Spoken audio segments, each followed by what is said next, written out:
space to pleasure the feminine. We are skipping ahead to the clairvoyant chakra of the third eye. Whew. We have to do this every once in a while because all of the chakras weave together, and everything that I'm teaching you, you're actually going to need all of it all at once. So if you tried to go in chronological order without bringing in some of the other dimensions of the other chakras, you're going to find yourself one-dimensionally trapped. So I do recommend you jump around this channel and go where you are drawn.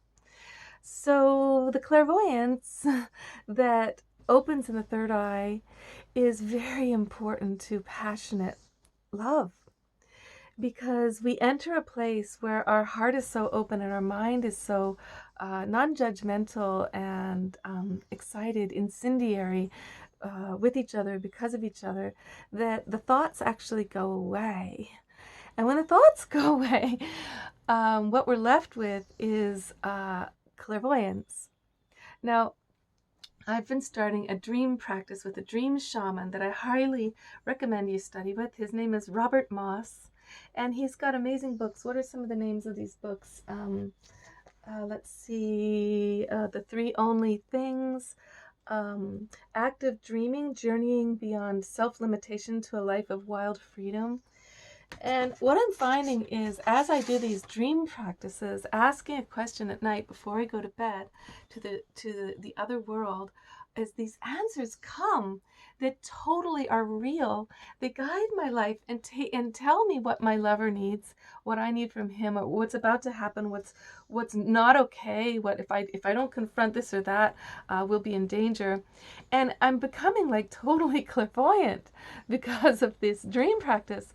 But is it me who's clairvoyant, or is it just the other world?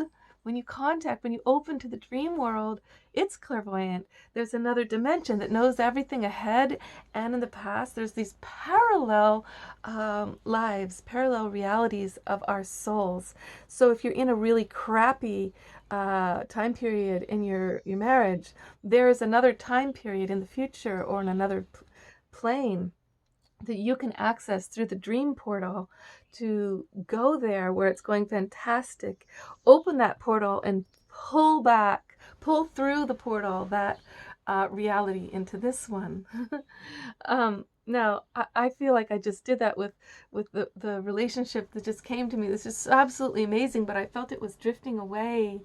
And so I went to the dream world and I asked for all kinds of advice, and I just kept following the advice and how I was with this person, what I said, what I offered, what I did and didn't do. And what happened for them is a portal opened for them where they could jump into a completely different life with me, that would represent a completely different world than they'd ever been in before. I mean, you can imagine, you know me, I'm kind of wild in terms of what people normally are thinking and talking about. And I'm not the easiest person to be with if you're from the normal world. And the hero on the hero's journey always resists the call to leave the normal world into the magical one. So I didn't really think he would make it through the portal. I had to give up at a certain point and realize that I didn't want to push, and I wanted to let him be happy in the normal world if that was his dharma, you know. But I gave it my all, and the owls came, and I was journeying to the owls at night, and then they came outside my window, and then they told me everything to write, and I followed the advice of the owls from the dream world.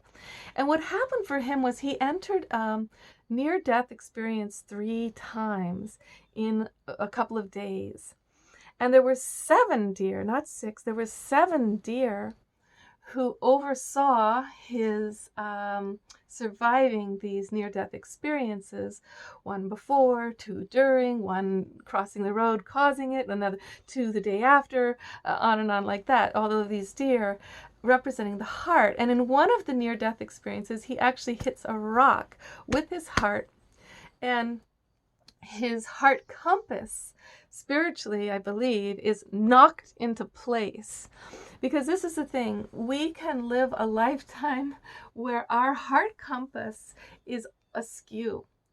When you are abused by parents, for example, who say I love you while they abuse you, your heart compass won't know where love is. You won't know how to attract to the right thing. You'll keep wanting the wrong thing, thinking that's love.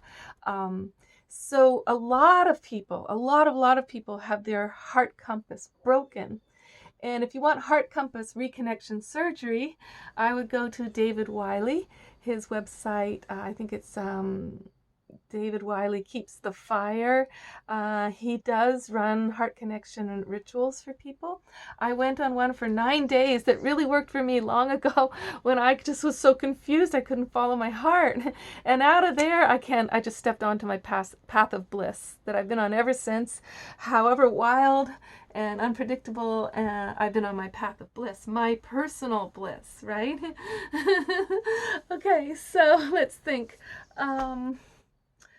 So he enters the portal opens to the other world, and these 3 near-death experiences happen, and he survives hitting his heart on a rock when he dives into the water.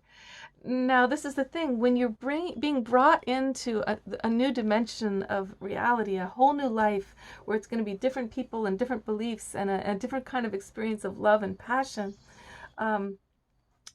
you're going to have a near-death experience of some kind. It'll be like, it could be in your sleep, it could be physical, it could be losing all your friends, it could be a depression, but it will be a complete meltdown and reorienting from who you've been, where you've been, how you've been, and your assumptions of what you can and can't have. Now that's because the other world, the magical world, has everything there. There is absolutely nothing you can't have in the dream dimensions of reality that we can access and ask for like guidance from, and show me how, allow me to step onto this wind, goddess, and be carried as a rain cloud of blessings to all those I might be able to benefit.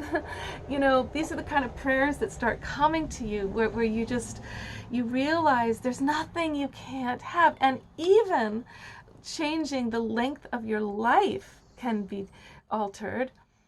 Because I think in those near-death experiences, he might have been actually on a destiny where his life was going to be shorter, or he was going to be harmed in some way. And he made it through all 3, and he made it through all 3 after he had already made the decision to jump into the new portal of his new world.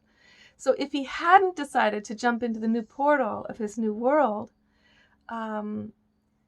I think that he might have died or been injured in those one or the other of those accidents. But the fact that he reached through to the portal of a different world he wanted to enter before those things happened meant that he called forth to him a power and a different destiny.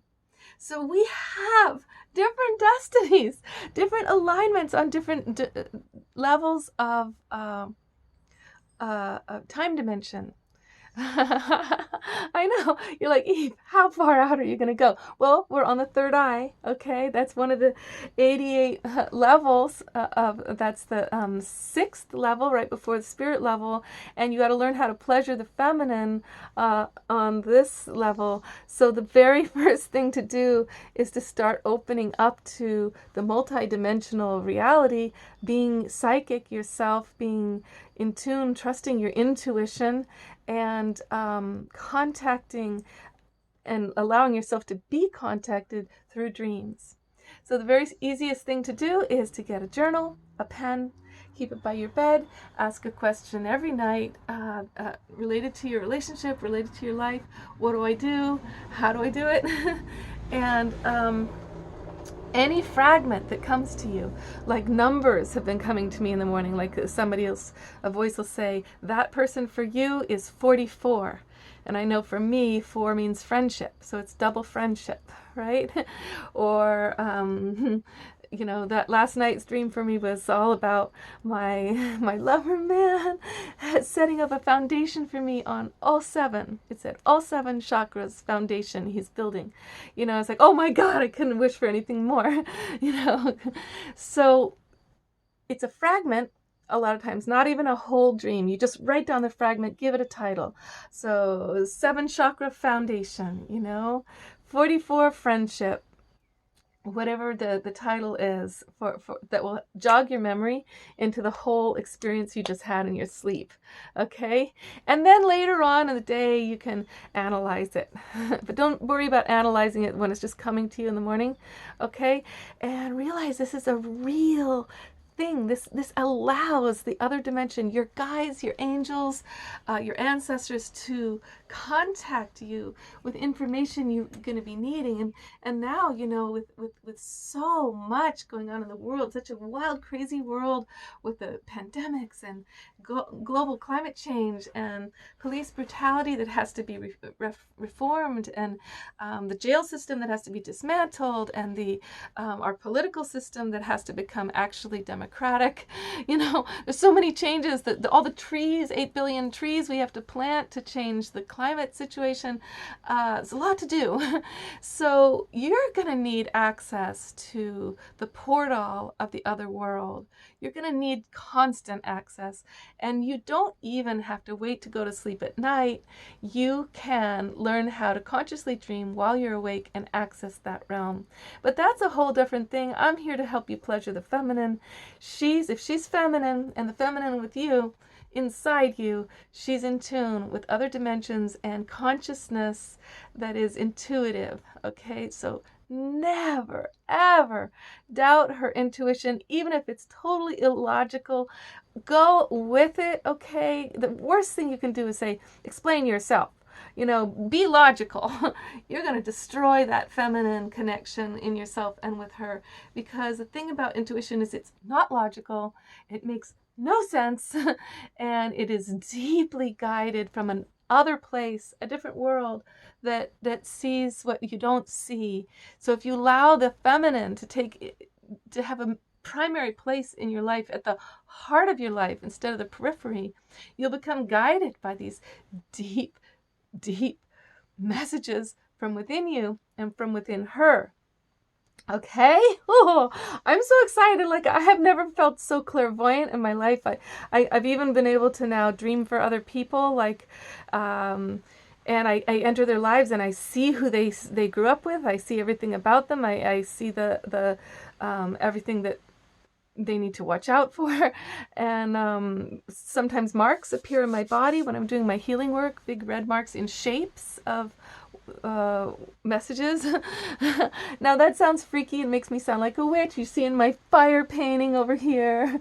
Well, the fire is love in the ancient indigenous traditions. Love, passion, joy, laughter, warmth, light in the darkness that guides you, the heart that guides you through the night.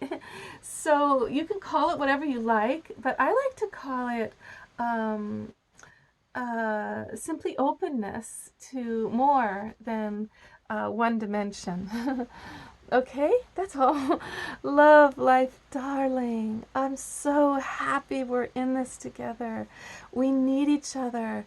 We all need to take on the feminine and not be afraid of how wonderfully connected and guiding she is within you and beside you. Okay, love life.